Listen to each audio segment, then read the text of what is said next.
These are the stories that move us, the stories that guide us, and the stories that reflect our community.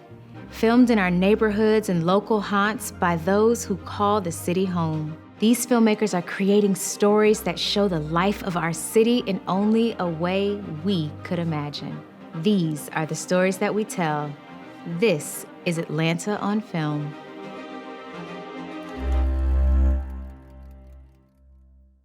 Hi, I'm your host, Alicia Reese, and welcome to Season 2 of Atlanta on Film.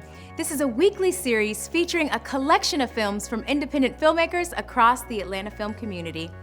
This series is Atlanta's home for independent creatives to showcase the work they're making, and it gives us a chance to interview them about their creative process. Now, before we dive into our first collection of work, I'd like to take a second for us to get familiar with one of our partners this season, the Atlanta Film Festival. What is so amazing about the Atlanta Film Festival, I think, is that personal touch. I think the filmmaker experience is always really strong. You know, we try to help people connect. I think that's one of our main goals as an organization. I feel like fostering an independent film community is absolutely crucial, especially creating avenues for filmmakers to come together, to exchange ideas, to exchange resources, to exchange skill set is crucial. It's really cool because it's one of the few festivals I've seen where you get both big names and then also just up-and-coming filmmakers getting to premiere their film in a great theater. The Atlanta Film Society, or as we were originally named, IMAGE, which stood for Independent Media Artists of Georgia, etc., was formed in 1976. Officially, we were incorporated in 77 when we held the first Atlanta Film Festival. And it was a group of, like we'd like to say, ragtag filmmakers, cinephiles, film educators from around the community. It wasn't really one person's vision. It was a communal grassroots effort. For 4 decades, the Atlanta Film Festival has been hosted right here in the iconic Plaza Theater.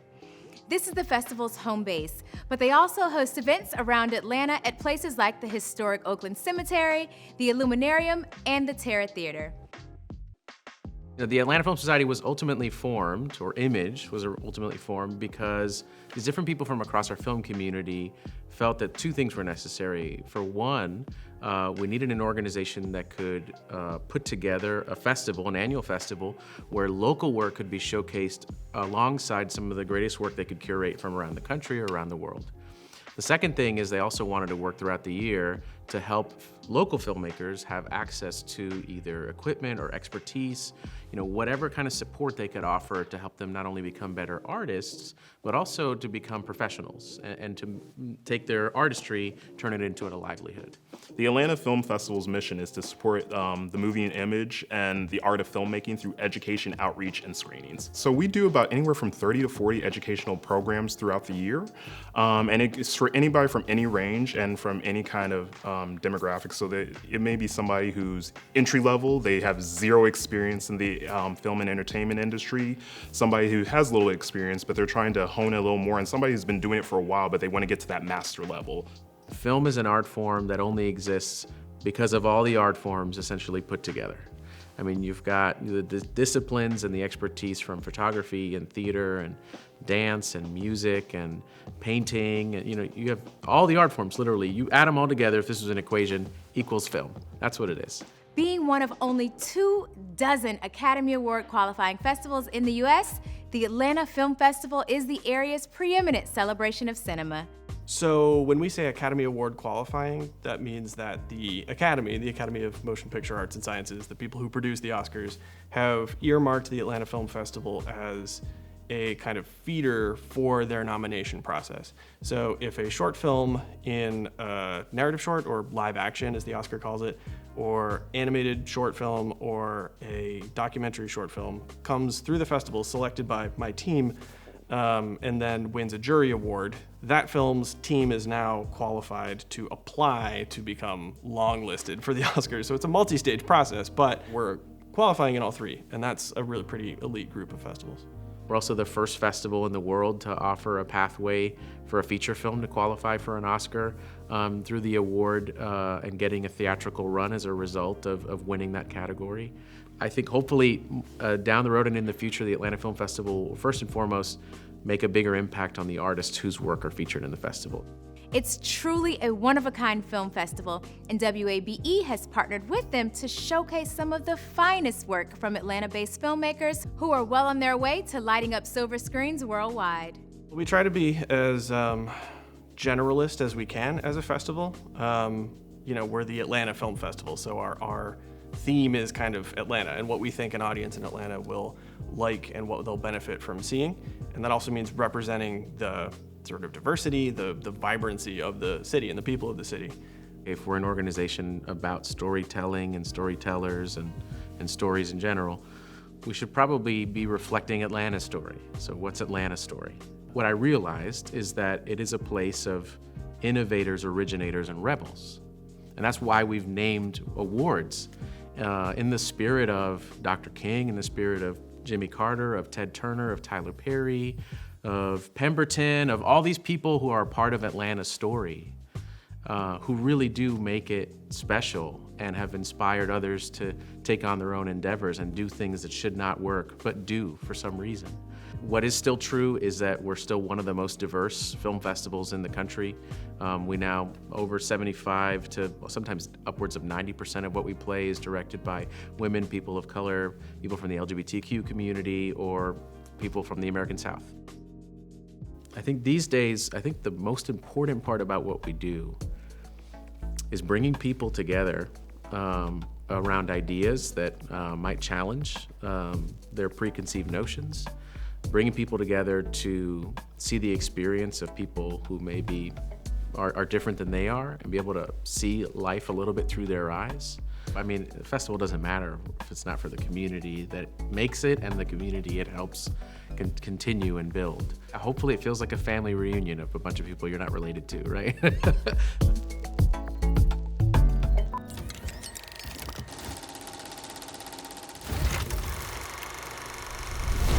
The Atlanta Film Festival is such a great home for our creative community. For our first film this evening, a bleeding heart vegan and her pragmatic roommate find themselves at odds concerning pest elimination methods, however cruel, yet effective. While humans enjoy our place at the top of the food chain, one must ask, do we actually deserve that position? This is AK Estrada's This Is Our Home.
Maria?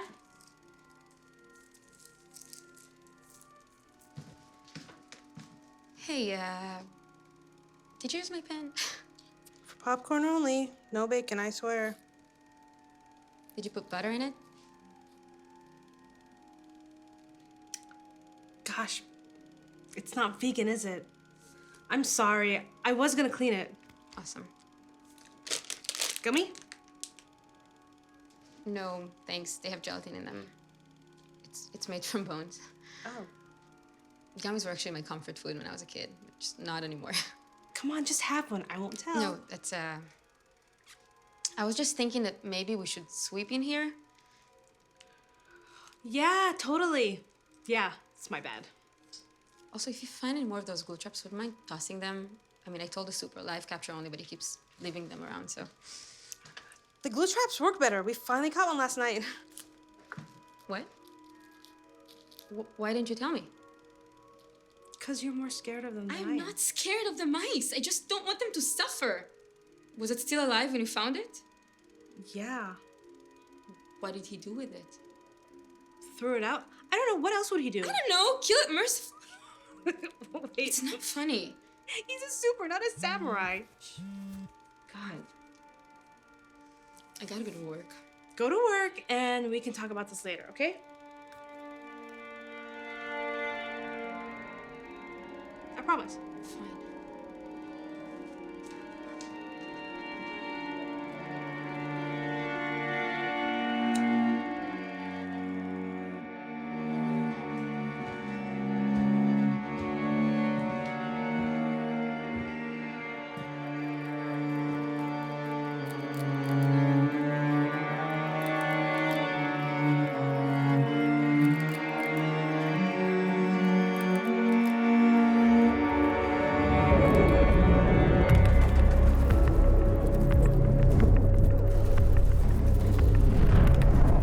Check this out. Caught a field mouse on the glue trap. And right now, oh, you thought he was dead, didn't you? He's not dead. Now look at his legs, they're just stuck right into that glue right there. I don't know how to kill him.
What happened? It attacked me. It crawled up my shirt and tried to bite me. Oh my God, I'm so sorry. I'm calling Terry right now. No. Wait, hold on. Just wait. What the hell? Give me the phone back. Maria, calm down. Let's talk about this for a second, okay? You're freaking out. I should be freaking out. Why are you freaking out? I am. Okay, everyone in New York has mice. I don't know. We're gonna have to find a way to make this work. These are not cute Cinderella mice. Okay, they're living They're creatures and smart they and live they hate us. here. No. It's their home too. No. Are they on the lease? Show me their credit scores. Show me their paychecks. When's the last time you had a paycheck? They don't belong here. This is our home, not their home. You freak.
It's our home.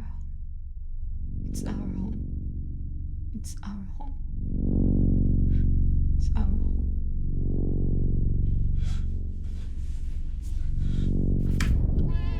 Hickory dickory dock, it's midnight, 12 o'clock.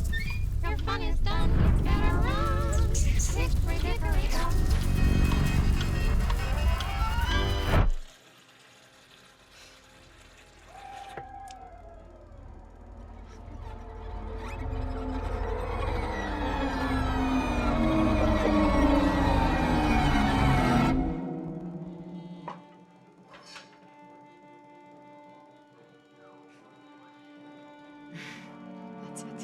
Ruya, this is why we have an infestation, okay? It's because you never clean. It reeks in here. You have no respect for anything, for this apartment, for living things, even for me. And you know what? Buy your own damn pan if you absolutely have to eat that disgusting, goddamn tortured animal carcass shit. Ruya! Ruya?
I'm Alicia Reese with Atlanta on Film, and I'm here with filmmaker AK of This Is Our Home. How are you? I'm great. How are you?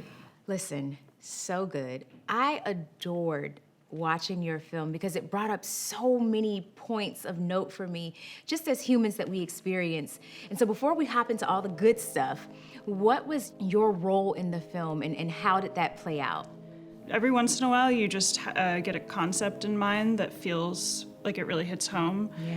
And I decided to write and direct it. It was based on an actual experience that I had living in New York, having a really bad mouse infestation in our apartment that we were not able to get rid of. And I kind of realized as it was happening that there were a lot of parallels to just generally, like, who's allowed to live in a place, who gets to call a place home. There's a lot of kind of human conflict in that.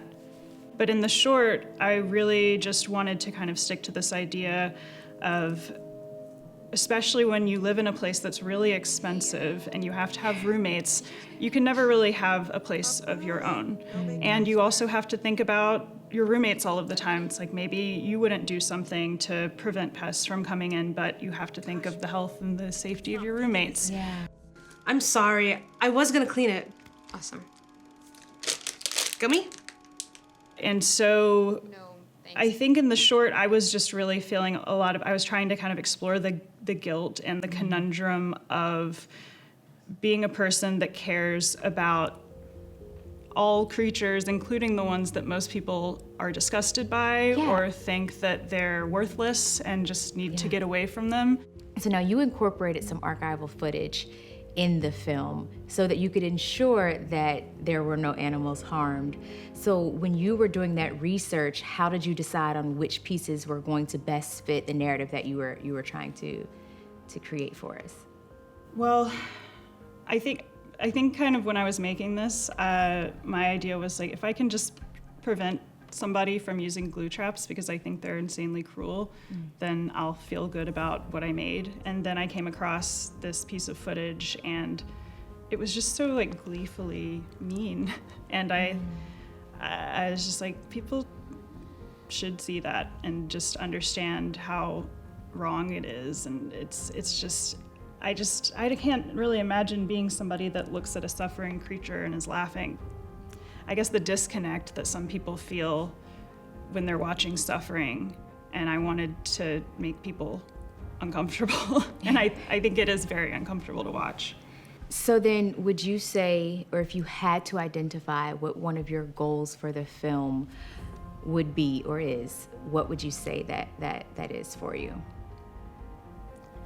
I think one of my goals for the film was just to highlight that idea that when we have successfully dehumanized or made a case for ourselves that something doesn't deserve to not suffer, it's just so easy to do some of the cruel things that we do. And it's kind of that, where's your line in the sand that you say that you'll never cross, but when you're faced with having to cross it in order to protect yourself, I think a lot of us would cross it.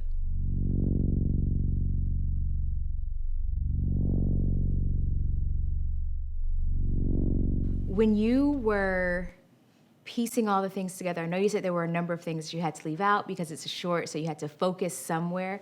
What would you, or how would you describe your cinematic style? Well, so for me, the cinematic style starts when I'm writing because I'm not really able to separate, being writer, director. I haven't done a lot of directing that isn't my own material. So when I'm writing stuff, I am already imagining exactly what it's going to look like, and I'm imagining how it's going to be cut. And I also am a production designer, and I'm a proud member of Local 479 as a scenic painter.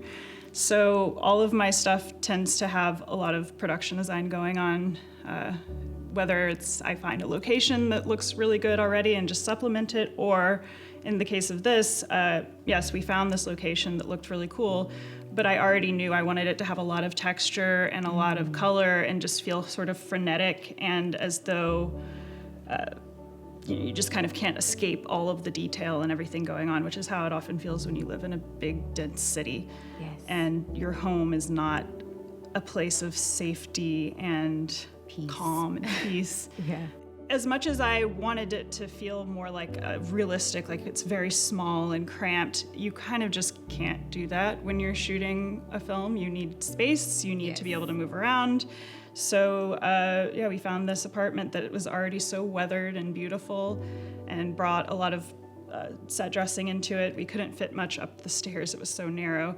But just basically, yeah, my cinematic style is always leading into what can I do in the world building and the set dressing that reveals a lot about the characters so that the script doesn't have to do all of the work or the dialogue doesn't have to do all of the work. Thank you so much for coming here today and sharing time and also sharing more about your film. I truly enjoyed it. Thank you so much, and thank you for your insight. Absolutely, absolutely. For more on This Is Our Home, make sure you visit WABE.org.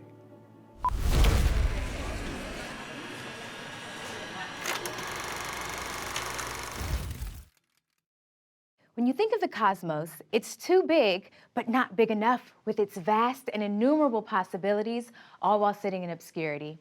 The Voyager 2 spacecraft captured the outer bounds of our solar system over a period of 45 years. Prepare to be mesmerized by Kate Balsley's Cosmos Obscura.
I am here with the director for Cosmos Obscura, Kate. How are you? I'm doing really well, thank you. I am so excited to have you here with Atlanta on Film, primarily because your film is so different from any of the others that we've viewed so far in that yours is an abstract film.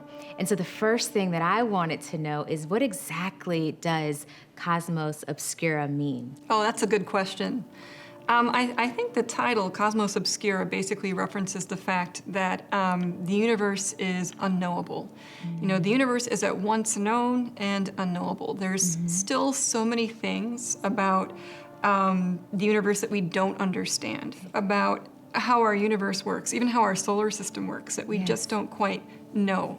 Or can comprehend, or because comprehend. It is vast, it is obscure, it's kind of unfathomable. And so when you were deciding on how this film would play out or what you wanted to convey or what it would look like, what was your artistic inspiration? Like, where did that come from?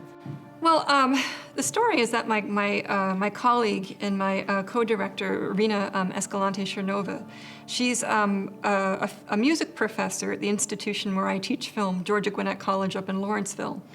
And she approached me one day and she said, hey, you know, I've got these electronic pieces that I've composed, and I was hoping that you and I could collaborate. And I said, okay, sure, sounds fun.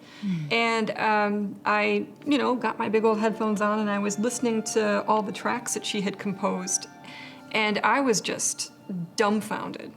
And so I'm kind of, you know, waiting for the images to come to me. I'm, you know, sketching, playing around with, you know, Final Cut Pro, Photoshop. You were arting. You were doing I was the arting. art. Yes, I was arting.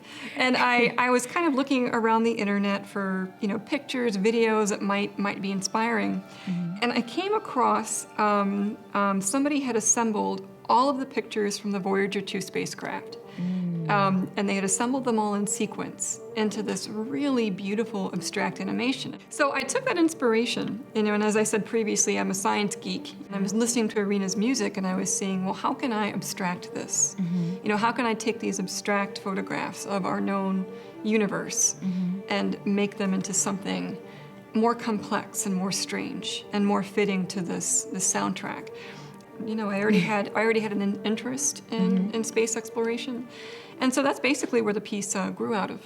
So then when you were piecing all of the pieces and parts together, I know you said you were also listening to the music, but what was the energy that you wanted to convey, or what was the actual, and I know it's not a narrative because it is abstract, but what was the feeling that you would hope that folks would get from it when they're viewing it? Even though it's a very, like I said, frenetic, and it can be a loud piece at times, I wanted to convey a sense of wonder. You know, wonder and curiosity and awe. And that was what I was, and of course exploration into the unknown, the kind of fear that you can have. But I didn't want the piece to be scary. You know, I didn't want it to frighten people. We did show an early version to a group of students, and one young woman said that it did scare her.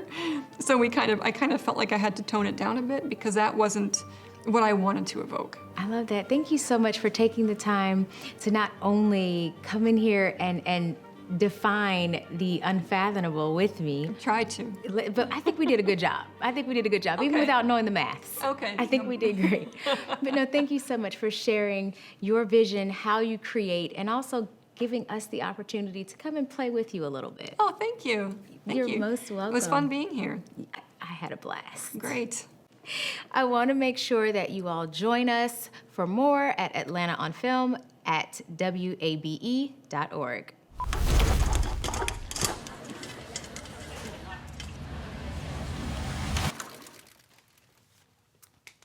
From outer space to the Bronx, New York, this is sure to be one interesting ride. City life can be daunting, and for this Bronx, New York kid, things are about to get very tumultuous. Pressed with the decision only he can make, this is the turning point of growing up for him. This is Kevon Pryce's film, Around the Block.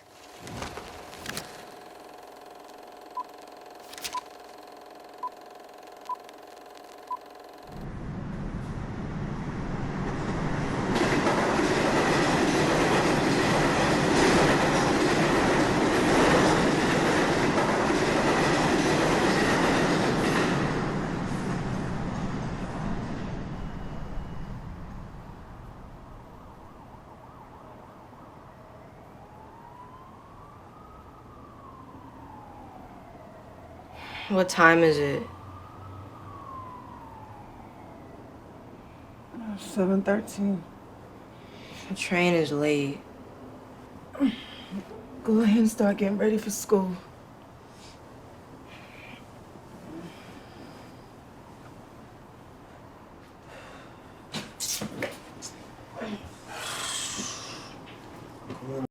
Mama, Bye. Why I tell you about using that word? sorry, Ma. You gotta watch where you're going.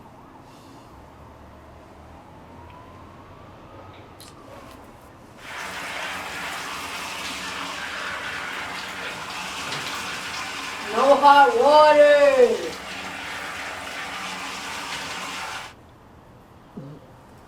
You gonna stop talking to my boy like that? Man, what are you talking about? I'm always looking out for him. You looking out for him? Since when does telling him what to do every day and calling him every 2 seconds looking out for him? You looking out for him? Look, check yourself. I ain't raising no overseers. But you need to stop babying him. Excuse me? I don't see your name on their bill in here. You don't pay for shit, keep that shit to yourself. Look, I'm just trying to make sure he doesn't end up too soft. You see these streets? Shit will eat him alive. Exactly, I know where we live. Would you want him to be like one of these little dusty ass niggas Oh, you out talking here? like me? A nigga like me, right? That's what you mean? Look, I just want to make sure that he has the confidence he needs before he goes off to the private school in Boston. How we paying for that, Ma? I got it. How we I'm paying for it? handling it. You barely make ends meet as it is. 3 jobs and we still struggle as it is. I said I got it. I got it.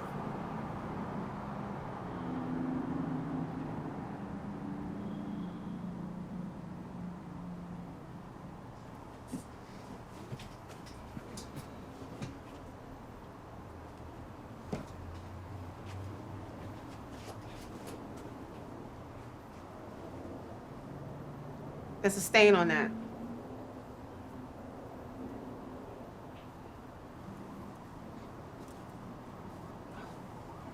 Here, you can wear one of Nick's. Won't he be mad? And he start making some money. Then he can be mad.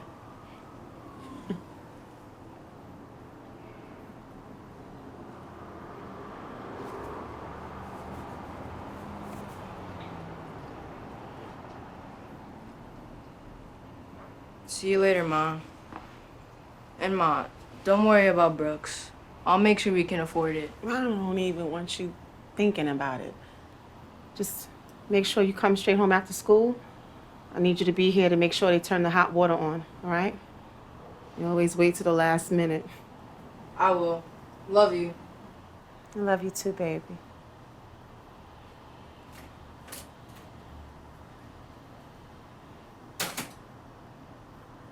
You're black and a boy. You've got 2 strikes against you. The way that I see you and the way they see you is different. You only get one chance to make it out of here.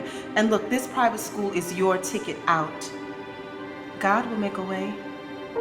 When I see you, I see that you're my black little boy. They don't know you like I do. I can't afford to make the same mistake twice. When you leave this house, I need you to keep your head down. Don't make eye contact for too long. You're special.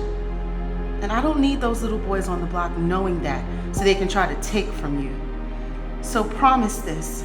Promise me you'll be good and listen to what I tell you.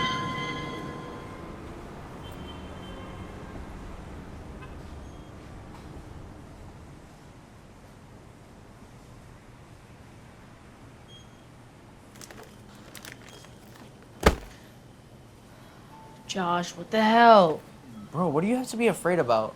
And how'd I know I was gonna find your fat ass in here?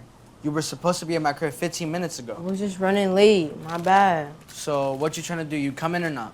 Yeah, let me just pay for this first. Bro, just put that in my bag. Nah, man. I got the money for it. Be a real nigga for once. It don't make sense to steal something I could pay for. How's your mom been? He's okay. I mean, she doesn't watch me as much as you do on your little camera, but she's okay. I don't need it bad. You happy? Yo, you seen that girl at the court yesterday? Oh, yeah, I know who you're talking about. Tiffany, right? Mm-hmm. Bro, I hit that last week, son. Damn. You know what? I'm gonna give you her number. You should holler at her. Nah, you good, you good. Why not? Bro, I want to be in there first, bro. First one, best time. All right, how about Miss Martinez from the corner store? What about her? You want to smash? Bro, where'd you get the Skittles from? From the store. All right, bro. Bro, you confuse me. All right. All bullshit aside, you ready? Yeah. I don't with that. No. Not with that funny shit. I'm good, let's go. Nah, that. Say it with your chest. Let's go! All right, calm your ass down being all loud and you're on that block.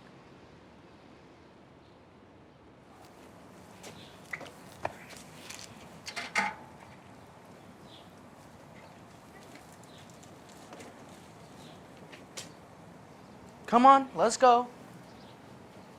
Okay, wait over there. I'll be back, okay?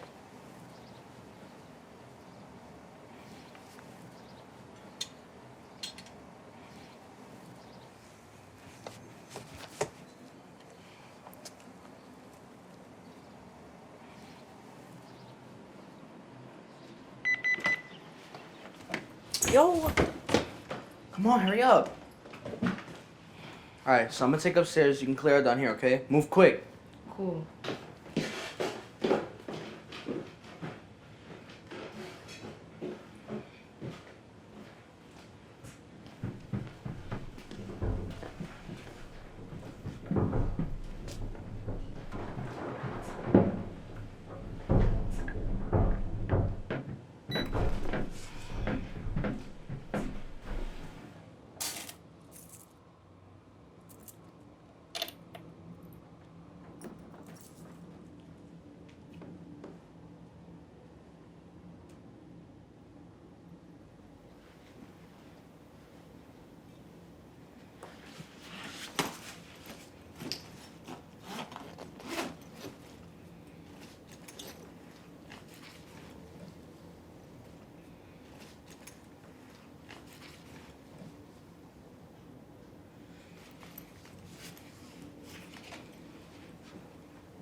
What'd you find? All I really found was this gold necklace. It's worth no more than $150. There has to be something good around here.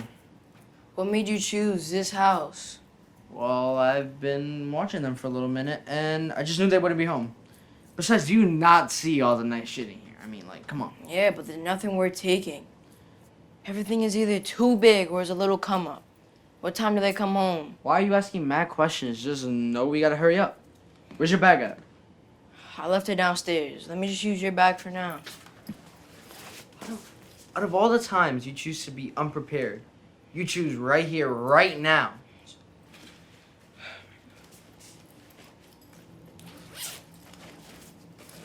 Here. Go check one of the other rooms.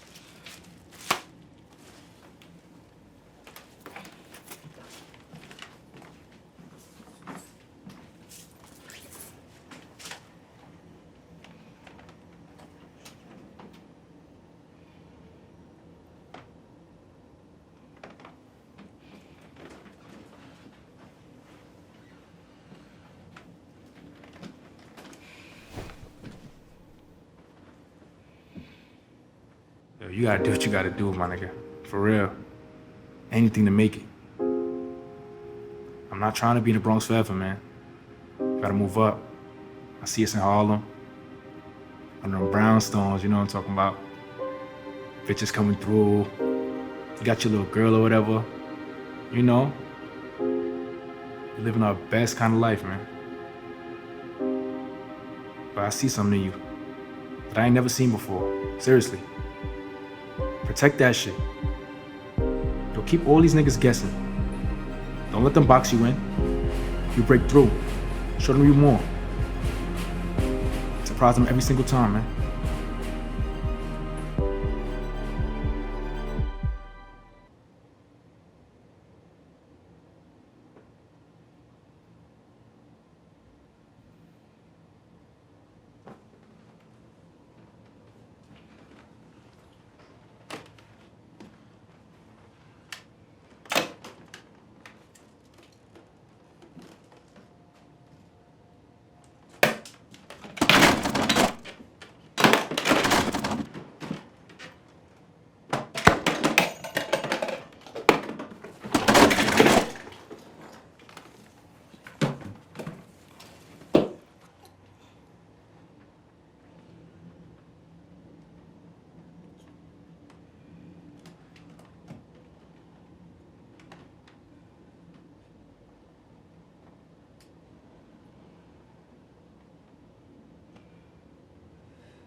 Yo, Josh, come in here.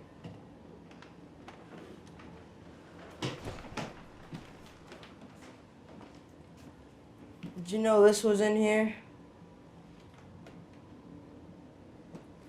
I mean, I knew that that pushed weight, but sheesh. Let me just go get my bag from downstairs.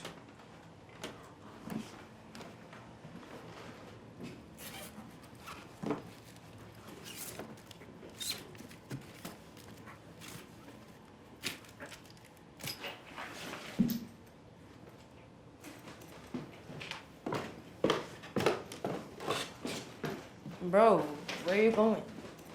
Bro, you don't need this. You're out here winning science position. You don't need this. Bro, science fair's not making my family money. I'm trying to make sure I can get out of this. I'm trying to eat now. Well, I hope you f***ing starve. Get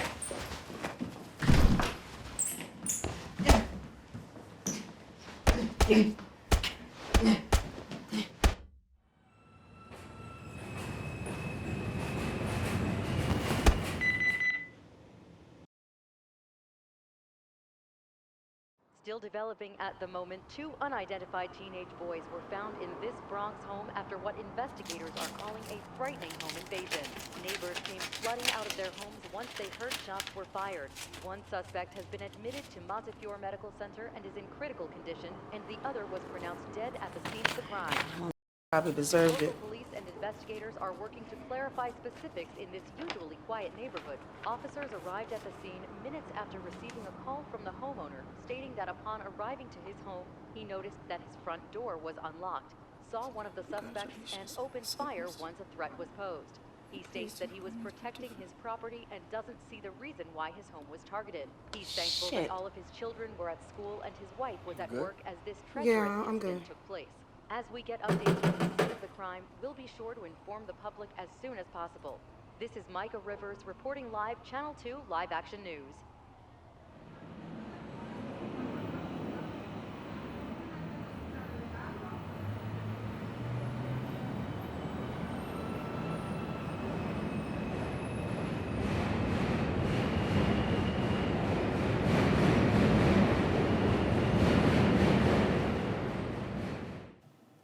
I am here with Kevon Pryce, the director of the film Around the Block.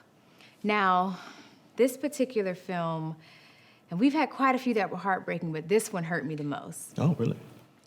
Yes, this one hurt me the most. It's okay, no need to apologize, although I do accept that apology. Thank you so much for that. The reason it hurt me the most is because anytime young life is cut down in its prime, it's all of these, well, what if we had done this? Well, what if this was the case? Well, what happened with this? So if you could just kind of give us just a little bit about your role in the film, and then too, what was your inspiration for creating this piece of art? I'll definitely say that for me, it all started, of course, being from New York. I came to Atlanta when I was 6, and I always wanted to know what my life possibly could have been like if I stayed in New York. Yeah. So I just wanted to, I guess, make a what if story, and also a story that, you know, just like is a reflection of a specific family member of mine. My godbrother specifically, being in a similar situation. And to answer your first question, my role, of course, was directing, writing, and editing the film. Oh, okay, and you were editing. Yeah. Okay, you were doing all the work. You gotta do what you gotta do, right? That part. I loved how you showed that there were so many different points in the film that he could have made a different decision. And so for you, when you were developing your characters, what was your maybe direction to ensure that they were telling the story that you wanted them to tell? Because I got every point where he had a potential to make a different decision. Of course, like when conceptualizing the story, a film that I always like gravitated towards, I really like loved, that changed my perspective on just what movies could be, was Moonlight. I knew you were gonna say that. Of course, in the first act, like baby Chiron, this docile, kind of like small, kind of like not overly expressive kid, but he's a smart kid. Yeah. Like, he's a smart kid, and he kind of knows, like, he is struggling with like trying to find, like, okay, cool, who am I in this world? Yeah. I kind of wanted to, you know, take my own, I guess, spin on that, and putting that a little bit more personal to me in a story that I related to. So that's him specifically. And I feel like everybody always asks, his friend's name is Josh in the film, like, what is their relationship? Because it just kind of seems like Josh is a bully a little bit. Just a smidgen. Just a little bit, yeah.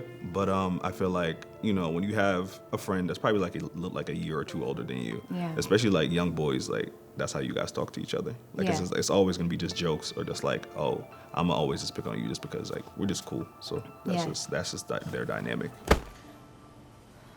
Josh, what the hell? Bro, what do you have to be afraid about? And how'd I know I was gonna find your fat ass in here? You were supposed to be at my crib 15 minutes ago. I was just running late, my bad. You can tell too that Josh isn't necessarily as brilliant as your main character is. And even in the film, we see that on this day that everything changes for him, he gets into this prestigious private school, and he's so concerned about how he'll pay for it. And then he makes a decision that changes everything. And then there are actually 2 deaths that occur. We don't know exactly which actual person who actually passes, but what was your reasoning behind not actually letting us know what happens in the film? I'll say that actually came together in the edit, because I kind of wanted to have a choice, because in the original script, I'm not gonna say who, but we do find out who passes away. But I felt like it'd be much more impactful, of course, not to see that, and the mother's like last like line would hit harder, like, because it's like the audience and she doesn't know who is the person who passed away, or who's, like, of course, you know, she says the comment and then she gets a knock on the door, because the knock on the door can be either or.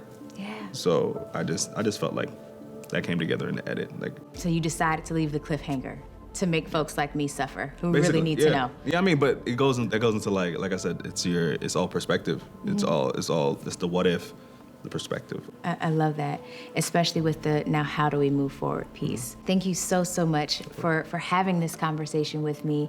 For more of films like this, make sure you visit Atlanta on Film at WABE.org.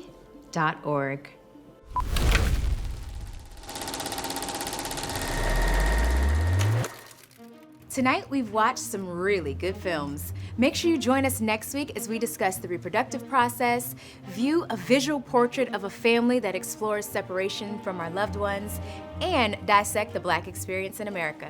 I'm your host, Alicia Reese, and I want you to stay tuned for more Atlanta on Film. Have a nice night, and I will see you soon.